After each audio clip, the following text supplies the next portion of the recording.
indications are that he came here to carry out this horrific attack.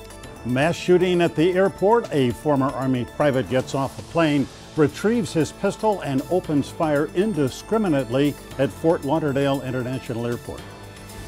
The citizens of Florida will not tolerate senseless acts of evil. Once again, the governor faces a frightened and frustrated public after another shooting rampage. When you go to check in for your flight, you've got to check in at the counter and declare that you have the firearm. The gunman checked his weapon and ammo in his baggage. Do those laws need to be changed? So many questions. Good morning. Fewer than 48 hours since the horror and carnage at the airport. There is still much to learn about the how and the why, and about the young Army vet now formally accused. Federal charges were filed yesterday against 26-year-old Esteban Santiago. He's an American citizen who grew up in Puerto Rico, who suffered mental health problems after serving in Iraq, and he also may have been influenced by ISIS.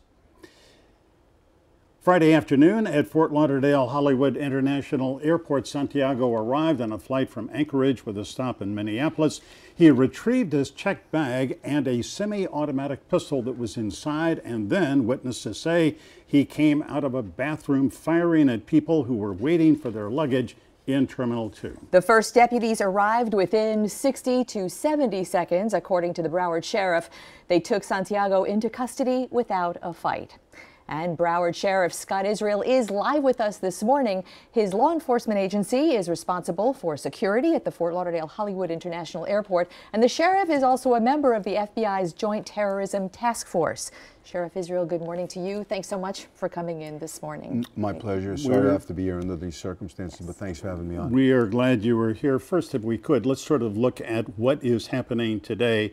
Esteban Santiago is in the Broward County Jail. Is that right at this moment? Yes, he is. The FBI will be picking him up at some time tomorrow, and they'll be transferring me into the to Dade County, and he'll be under the direction of the federal law enforcement. Is he now under a suicide watch? Any special conditions? He is. He's under a suicide watch at our jail. I had directed that, and he will be eyes on by a Broward Sheriff's detention deputy until such time as the FBI picks him up. The charges against him, federal charges against him, 3 of them filed yesterday. In the charging affidavit, where you get to read a little bit about what went on and the reasons behind his arrest, one of the lines says, he said he came intending to do what he did, that he bought a one-way ticket. Do we know why he chose Fort Lauderdale? Because there really doesn't seem to be any other connection in his life here. Right, and as I sit here today, and our Broward Sheriff's deputies worked this case in conjunction with the FBI, not knowing what agency would ultimately be responsible for the the culmination of the investigation. And at this time, I really can't answer that. We have no understanding at this time why he chose Fort Lauderdale. The interrogation was done by your detectives and FBI agents jointly, but he talked freely, apparently. Did he lawyer up, as they say? Did he say, I want a lawyer and I'm not going to talk to you anymore? No, originally he started talking to the deputies and the FBI, and his first was that the CIA or some agency had put a chip in his head and they were programming him, and they forced him to watch video on ISIS, and then that changed, and he said that he was paid a certain amount of money by ISIS an hour or 2 later. So at this point, we really don't know what what's inside his head. So during the course of that interview, he was what, incoherent or rambling? What was the nature of those statements? I wasn't there for the interviews, but detectives and agents described him as cooperative. From what you are describing, this seems to parallel what happened on November 7th in Anchorage, when Esteban Santiago went to the FBI office and said that ISIS was in his head. He heard voices. They were trying to make him watch their videos.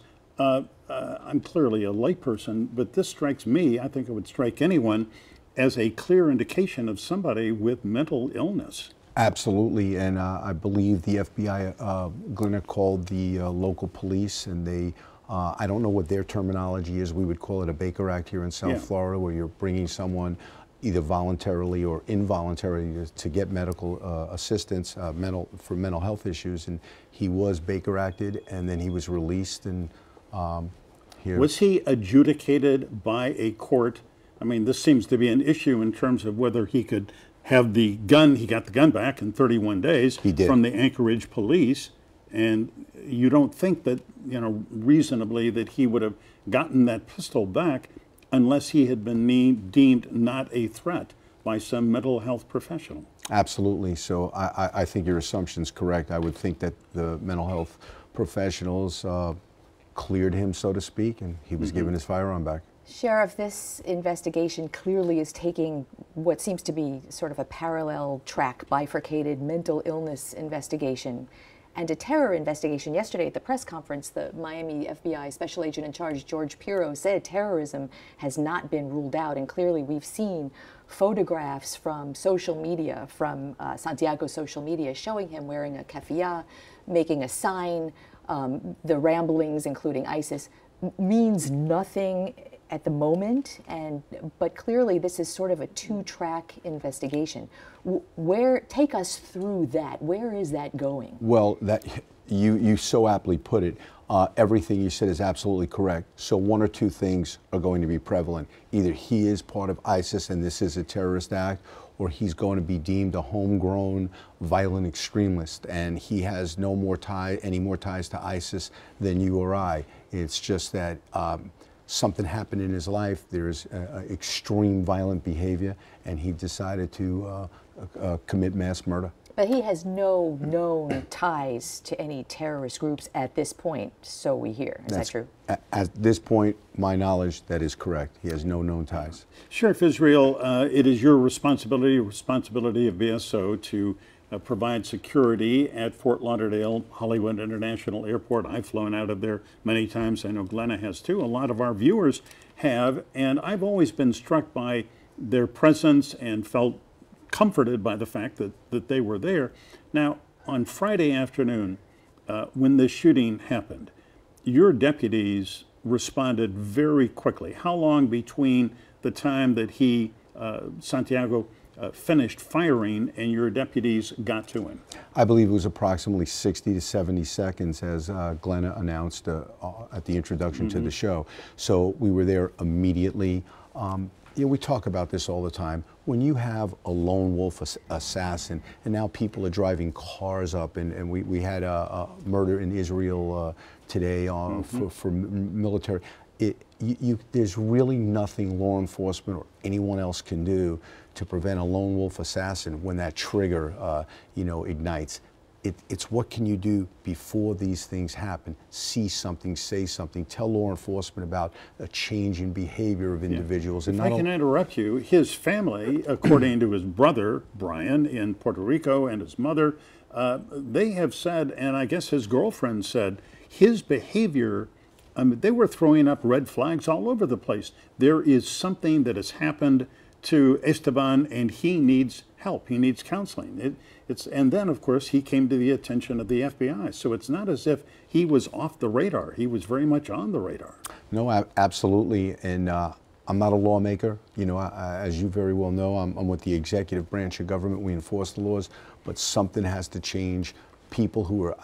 I'm a very compassionate person, and I want to see monies put into the mental health, to individuals, and I have compassion for these individuals, but people who are suffering from mental illness should not be allowed, in my opinion, to purchase or have firearms at any time. You know, this morning, Defense Secretary Ash Carter was on one of the cables, and he said the U.S. has not done enough to help vets with PTSD and other mental issues. That's what he said. The U.S. has not done enough. Sort of plays into what you're talking about on more local levels.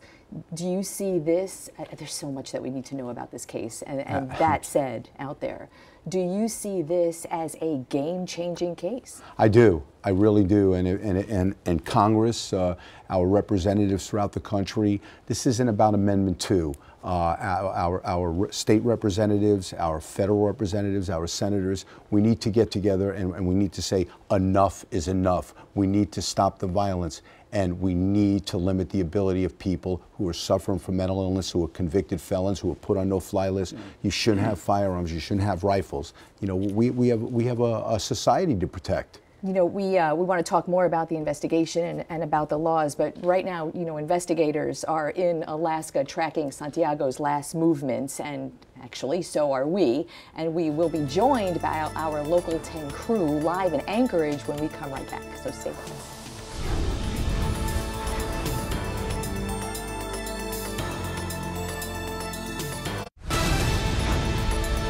Welcome back. Live with us here in our studio this morning, Broward County Sheriff Scott Israel. Sheriff Israel, there are two areas of airports that are soft and vulnerable, and we all know that, and those are the ticket counters and the baggage claim areas. People can go into them without going through metal detectors. Does that need to change? It needs to be looked at.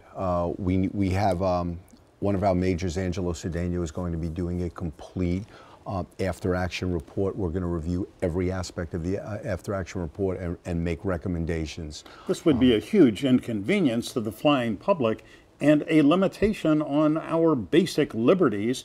And yet, of course, after Richard Reed, the shoe bomber, happened, then we all have to take off our shoes. We go through TSA security checkpoints, and I think most people understand why. But I think that there may be a level of resistance if you said to people, you've got to go through metal detectors just to walk into an airport. Well, of course you're going to be right, but I was in Terminal 2, and when I walked upstairs, there could have been 1,000 people upstairs, and I've never seen a group of people from all over the country so cooperative and exhibiting so much patience during trying times. So I think the United States of America and our citizens realize in a free society, we're going to have to sacrifice some liberties in the interest of safety. Can I just say, and I want to say this very respectfully, to Michael's point, every law that's implemented is so reactive. We have to take off our shoes because of Richard Reed. We have to check little liquids in 3-ounce bottles because of another issue. We'd have metal detectors because of this issue. What can law enforcement do more proactively without waiting for the next crisis to then try to make up for that particular issue? We could understand our airports. We could see if we need more people. We could see if we need to put deputies in different positions strategically. What weapons do we carry? We're carrying long rifles out there now. They are single action, so it's one pull, one shot. They're not automatic weapons. But we need help from our lawmakers. Laws need to change. We need help from the community.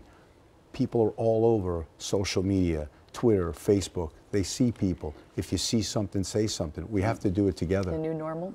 The new normal. Sheriff, we know, and it's been a policy for, I guess, a long time, a number of years, that a flyer who is licensed to have a firearm can put it into a hardcover lockbox and check it in when he or she gets on a plane, as long as you tell the airline, I am flying with a weapon. I mean, this is permitted. Well, this is exactly what Esteban Santiago did, apparently, and when he got on the plane in Anchorage. But you just have to say, does this need to be modified when the guy can get off a plane, grab his gun, and the ammo is in that case? You can, he had a couple of clips for his 9mm Walther, and he gets out and bang, he starts firing. Yeah, that's one law that I really don't know or believe that we do need modification in, because if he were not able, if Santiago were not able to get on the plane and was not able to transport his firearm from Alaska to Minnesota to Fort-Lauderdale, he would have done it in Alaska. It's not where they can take the gun. It's people like this shouldn't have firearms, period, because they're gonna commit carnage. They're gonna commit these heinous acts. If you take the gun away from them and the ability to commit mass murder, then I think that's the answer. So much of this investigation right now is centered in Anchorage, Alaska, and we have the opportunity right now to go to our crew live there today. Michael Seiden is right there tracking Esteban Santiago's last movements and trying to uncover what on earth went wrong there. Michael, good morning. Good morning from a very frigid Anchorage, Alaska, where the current temperature is 2 degrees. And I want to show you this morning Alaskans waking up to this headline. This is the front page of the local paper. And again, this is the reason why we've traveled 4,000 miles to try to answer that question. As you guys have mentioned, he was crying out for help. That's according to investigators. And we are standing right now in the airport where on Friday he had purchased that one-way ticket to Fort Lauderdale. He actually walked through this airport before he boarded that plane to South Florida.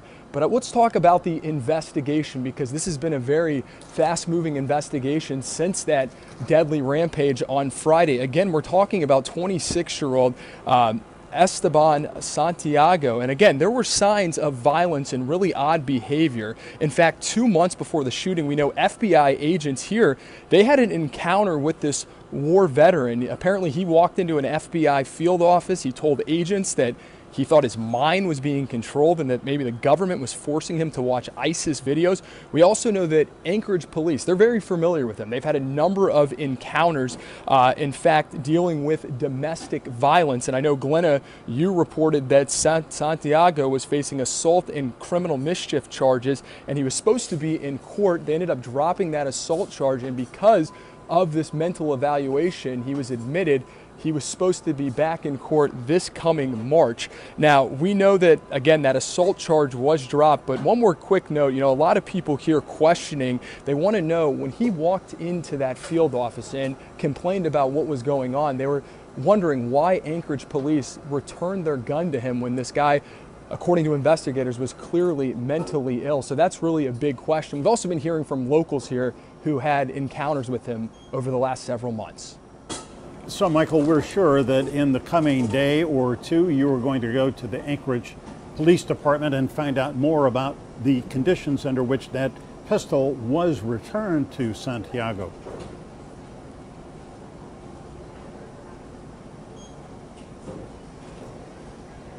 Michael, I'm not sure if you can hear me. Hello? Did you hear the question? You're going to be. Hey, Michael, I got you now. I'm sorry, we're having a couple technical Okay. But can you repeat the question, Michael? I'm sorry. Yeah, you will be going to the Anchorage PD and saying, why did you give him the gun back? Was he certified as competent and able to have a gun by a mental health professional? Absolutely, Michael. We are going to be asking all of those tough questions. Not only will we be talking to local authorities, but we also want to talk to the FBI as well. You know, initially when this happened, a lot of people were wondering, how did he get a gun checked onto the plane? Obviously, he did it. It was perfectly legal through TSA regulations. But that is the big question. This guy obviously was having mental issues, and that is the big question, is why was he given the gun? And it's still under investigation, although investigators have identified the type of handgun he used. We're not sure if it's that same gun that was returned to him by Anchorage police. So again, we are going to be leaving the airport. We're going to go into town, and we'll be asking all of those questions. And we're hoping to get some answers, because right now this is still an ongoing investigation, and so many of those victims' families out there, they just want to know what compelled this man to commit such a heinous act of violence. Michael, so great to have you there. I know you'll be coming up with a lot of information. We will be checking back, and I know under technical circumstances that weren't ideal. So thanks so much for joining us. Please do stay with us. We're back with the sheriff right after this break.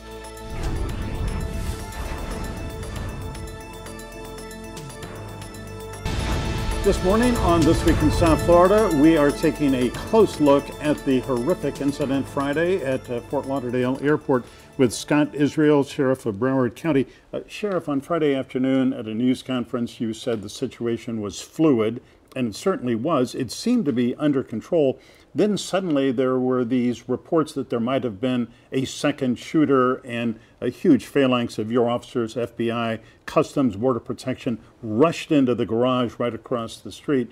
And then we saw these images of people on the tarmac running, people hiding. I mean, it was a frightening situation. It was a frightening situation, and perception is reality. And somehow, some way, misinformation got out to the public that there was an active shooter.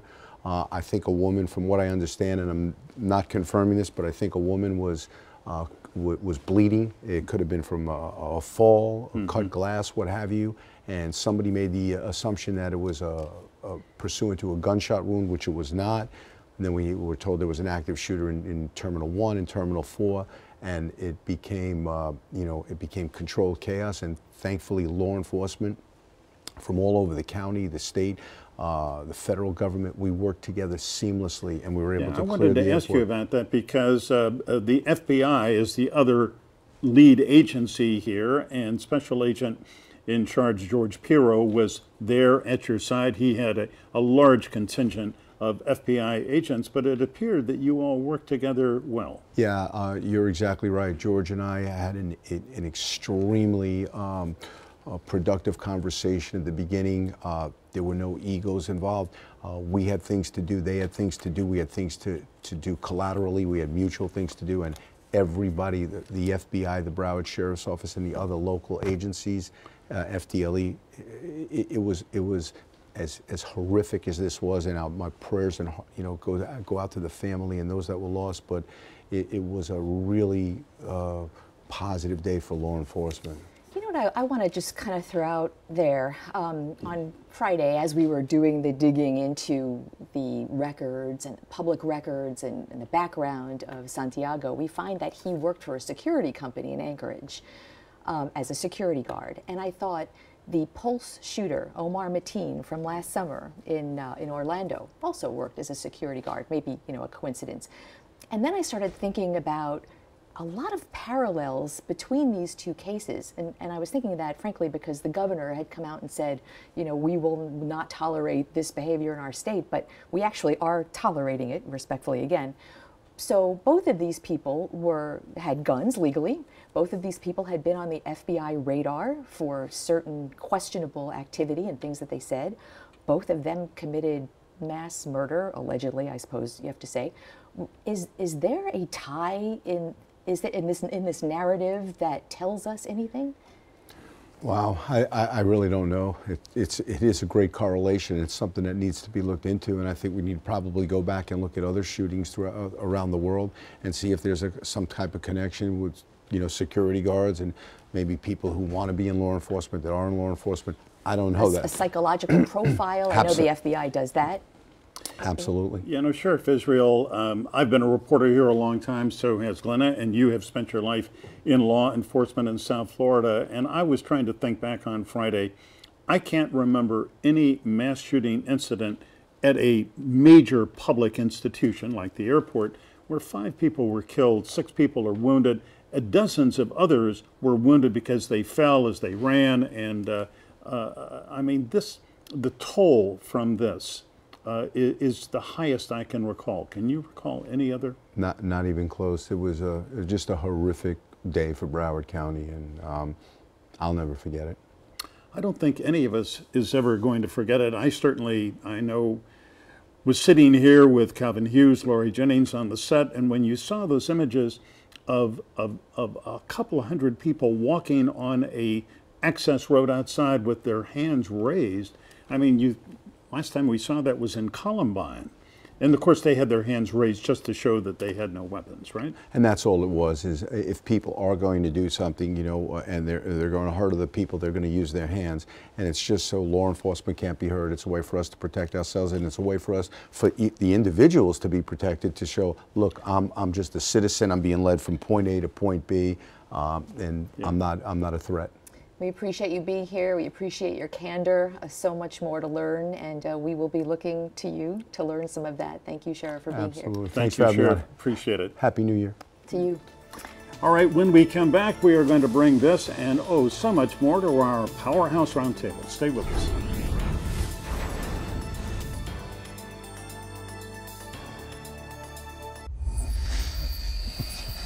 We have certainly a lot to talk about with our roundtable this morning. Let's get right to the introductions. With us today, Marlon Hill, a civic activist, a radio broadcaster, and an attorney with the Hamilton Miller and Berthasell firm. Rosemary O'Hara is the editor of the editorial page of the Sun-Sentinel and a veteran of many political wars. The Sun-Sentinel actually has a very strong editorial this morning on the shooting at Fort-Lauderdale-Hollywood International. And with us for the inaugural appearance on the roundtable, Mike Abrams, based in Miami, is a former state legislator, former head of the Miami-Dade Democratic Party, and a partner in Ballard Partners, a lobbying firm headquartered in Tallahassee. Good morning, all. Good morning. Good morning. Mike, great to have you come in. Marlon, Rosemary, let's begin with the editorial in this morning's Sun-Sentinel. I thought it was a powerful, very well-argued piece, and you say the FBI has a lot, or the page says the FBI has a lot of explaining to do. How so? Oh, absolutely. You know, like everyone, our first reaction is just horror and shock and grief. But now it's descending. We're transitioning into anger, and we got to look at the FBI. I mean, here a guy walks into their office, says he has terrorist thoughts, he's influenced by ISIS.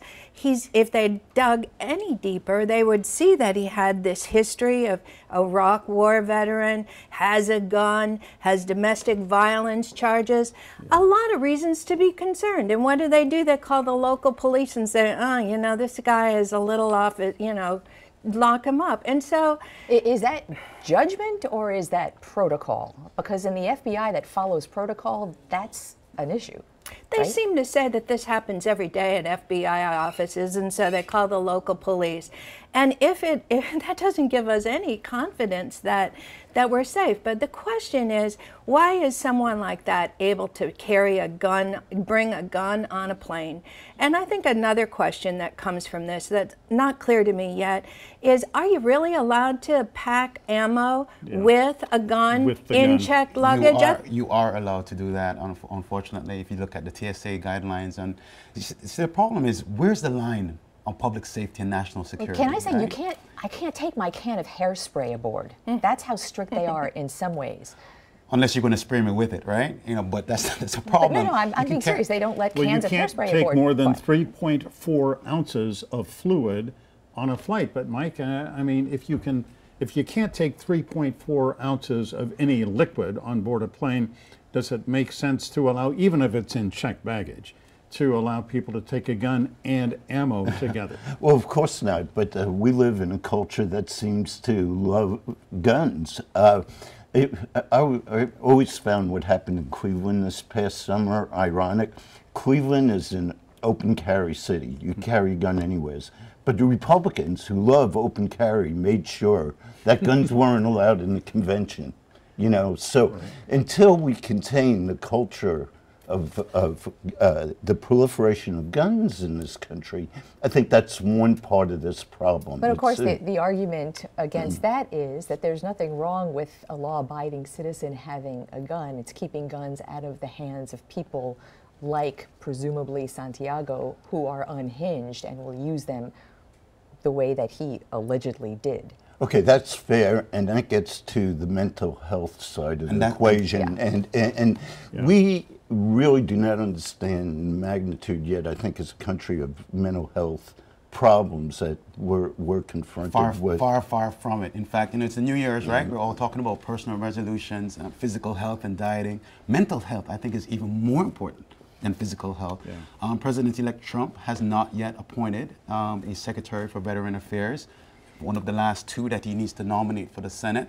That choice is going to be very important because many of our veterans, before Iraq, before Afghanistan, are not receiving the care that they need. In fact, there are many other people, non-military, that are not receiving mental health treatment. Well, to give credit where credit is due, and I think, Rosemary, you may have editorialized on this, but both the state legislature and Congress last year did pass bills to provide more money for better mental health counseling and treatment for people who are in a severe situation. So props to them for that, but it's only the beginning. Well, and so we do know about the mental health problems, but what's being done about it? And in Florida, you know, the funding, we're dead last in funding for mental health care.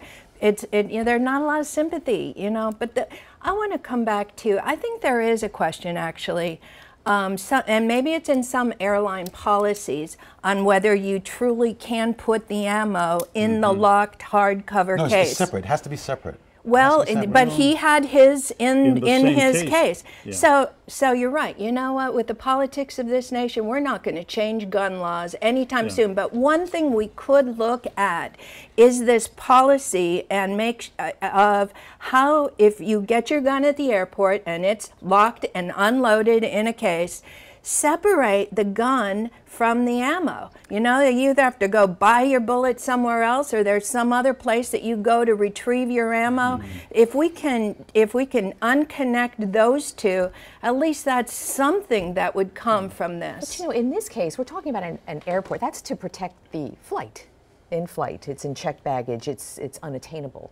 But the shooting was in a public place. An airport, yes, but in a public place, like a mall. We've had shootings at movie theaters. We've had shootings at schools. So and a nightclub in Orlando, yeah. And a nightclub in Orlando. So these mass shootings, I mean, to your point, it's a soft target. The airport was this time. Train stations could. But the laws in place, shouldn't they go far beyond an airport?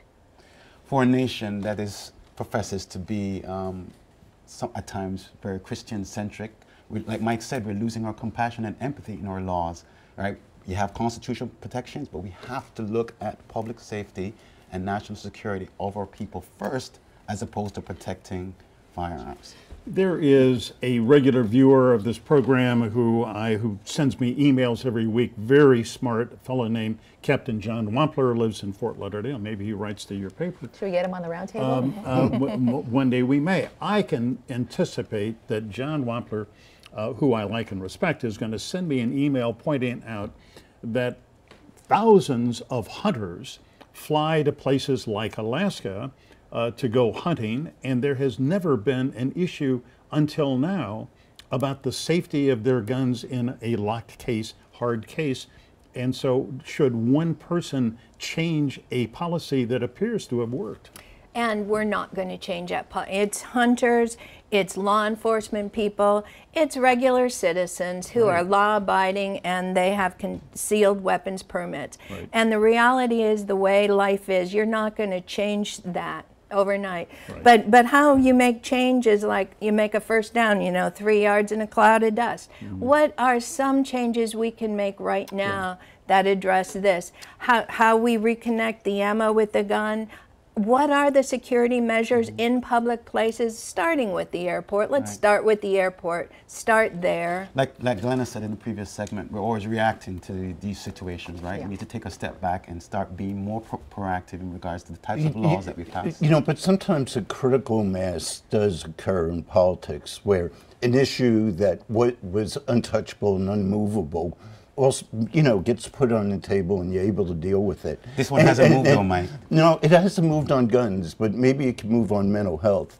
We know it's starting to move on prison reform. We're seeing people from both parties, and it's driven by the economics of even prisons. The Koch brothers are in favor of criminal justice reform. So criminal justice reform now, which was an untouchable issue, is now on the table, I think, and we'll see some meaningful legislation, probably. Well, maybe the same thing with mental health. Possibly. You know, mental health is touching every family. Take my word for it. And it's the whole spectrum of mental health. Absolutely. From not the care, you know, the diagnosis, the system itself. Let's talk about that when we come right back from a break. Stay with us.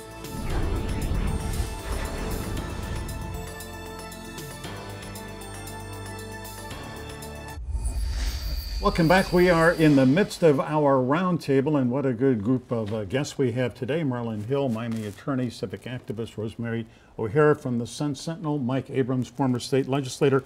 Mike, let me ask you, in the legislature for the last 2 years, an open carry bill has been introduced and defeated, thanks in large part to former state senator Miguel Diaz de la Portilla, who blocked it in the last session, but he got defeated.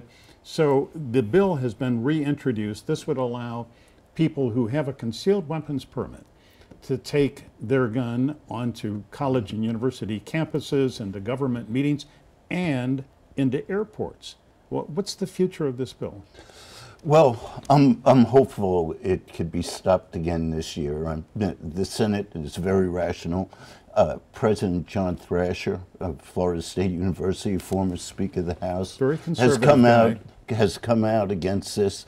The implications in terms of university applications could be very chilling. I think I'm hopeful the debate will move in a way where, once again, the bill will not pass. Yeah, the House is going to pass it. I spoke to House Speaker Richard Corcoran this week, very smart guy, and he is fully, totally in support. And the House, over the last couple of years, Rosemary, has been fully supportive of this open carry bill. You know, they say they want to represent us in Tallahassee, and then they get up there and they stop listening. The university presidents last year unanimously came out against this. The Florida sheriffs are against this. So who are they listening to? The gun lobby. You know, it's Marianne Hammer of the NRA remains, and she's a fascinating person. She is the head of the NRA in Florida, and I think one of the most powerful voices in Tallahassee. Well, do you think, Marlon, is this incident gonna come to bear on the Second Amendment? Is not going anywhere. The question is for legislators and for the citizens as well. Where is the line as to who is allowed to have a gun and where? Right? Yeah. Mental health. You're on the terrorist no-fly list. We need to figure out that line together in order to protect each other. Yeah, good point. You know, we were talking about mental health before. I got an email from someone, actually a family member, who has a lot of experience with referring mental health patients, who made the point that insurance companies play a part in determining the length of stay and the length of treatment. How does that play into the dismal mental health picture in the state? And that's if they provide any meaningful mental health coverage at all, which most insurance companies don't. Even in your premium plans, the mental health coverage is really, really poor.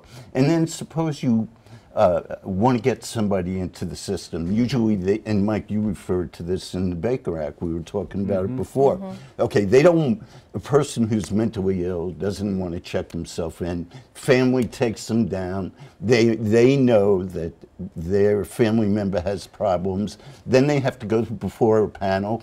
I know from personal experience, people that should have been, you know, forced to stay and get care were not. You know, the panel did not recommend that they stay in. And then if they don't, you have to go through a whole legal system, and it becomes very complicated. And then, you know, at the end of 3 days, the patient could walk out anyway. Yeah. Well, you know, and that's just one piece of it.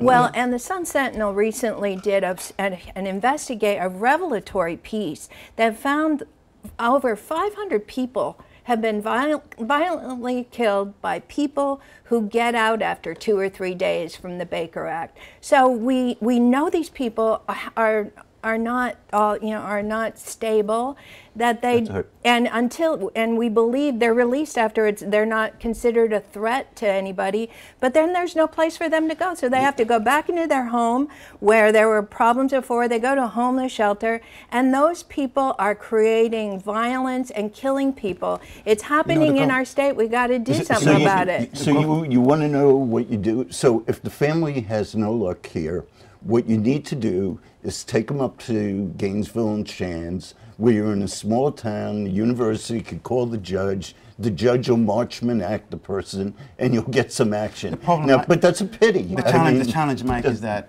healthcare, the operative word here is care, right? You have breast cancer, mammogram. Heart condition, you need to eat less salt. Mental health is not something that's a priority in our care. These people that we talk about, and the governor said senseless acts of evil, these are our co-workers, these are family members, these are neighbors. Our brothers, our sisters, our neighbors, our spouses. The other thing that's happening is that people are telling people to leave Florida because there are better services and there's more care available outside of Florida. And, you know, what a shame on our state. Who are those people? Who are the referring agencies? The Public Defender's Office told me. Part of what they say is because Florida's dead last and there's no care available, they'll tell people, leave Florida, go to Minnesota. There's better care available to you there if you have mental health. And then resource becomes a question. Final point that I think that we all could make here, and you made in the editorial today, and that is we saw these kinds of horrific mass shooting incidents around the country, around the world, and we somehow were in denial. Couldn't happen here. It happened here. And now we have to do something about it. Well, thank you all for coming in. A very serious and a very good discussion. Great to have you. Great to have you. And Mike, we'll get you back. Get to do it again. Okay. Always. See you. All right, so to come, my personal perspective about the horrific carnage at FLL and how a person who had mental health issues could get a gun back from the police and get on a plane.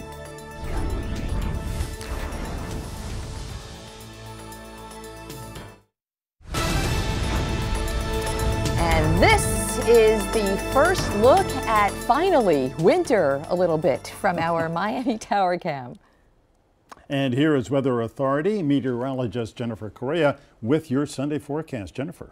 Good afternoon. South Florida still blustery out there. Those winds have really picked up and are staying around 20 to 25 miles per hour still out of the north as well. Here's a live view out of Mount Sinai Medical Center. Tower Cam is still nice and sunny, and we're going to keep things sunny throughout much of today. Now, lows this morning were in the upper 40s for Broward.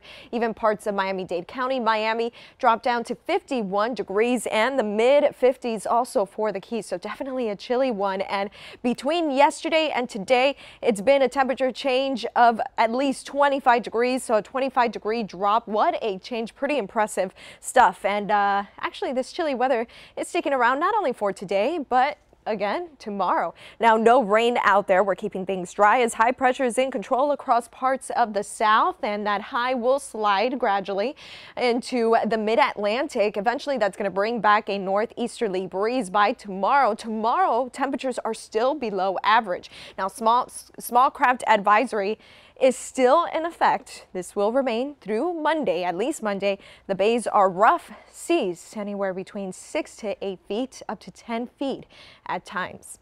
Highs today are still going to warm up a bit. 67 is the high. That is still well below the average. We stay below average Monday, Tuesday, then back into the upper 70s by midweek. Enjoy your afternoon. Jennifer, thanks. Love the cool weather. All right, before we leave you this morning, a personal perspective about the horrific incident Friday at the Fort Lauderdale airport. We all know mass shootings have happened elsewhere. Now, tragically, we have had one of our own.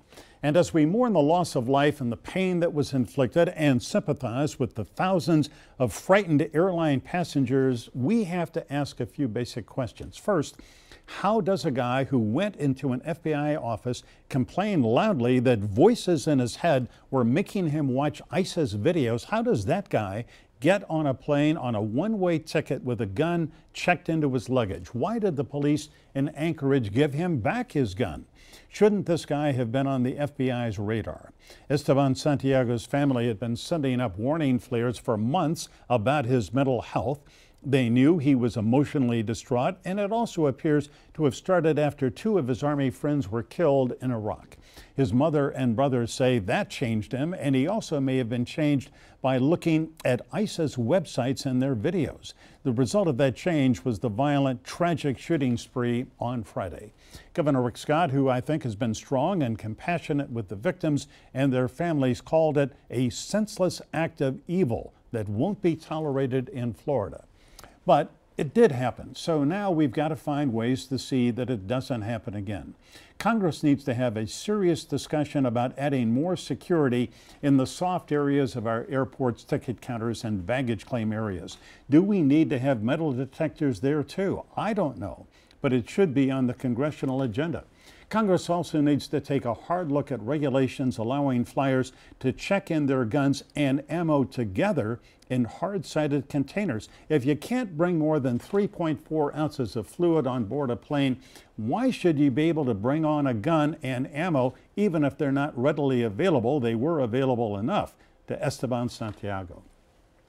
A couple of Florida lawmakers think the answer now is to allow licensed firearm owners to bring their guns into airport terminals. That is not the answer. What's more, it appears that no citizen with a gun in Terminal 2 on Friday could have stopped Santiago. It just happened so fast. Kudos to the BSO deputies who immediately took him into custody. Kudos to all the first responders on Friday who showed courage and competence. They did their job. Now Congress and the state legislature have to do theirs. That is my perspective for this week. Happy 80th birthday today to my old friend Stuart Blumberg. Irascible as ever. Happy birthday, Stu. Happy birthday, Stu. We love to hear what you think, and we invite you to weigh in on any topic you like, especially what we've been talking about today. Here are all the addresses with which to reach us, and there are more. Pick your poison.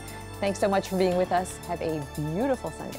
And go Dolphins. Let's see if we can win up in Pittsburgh.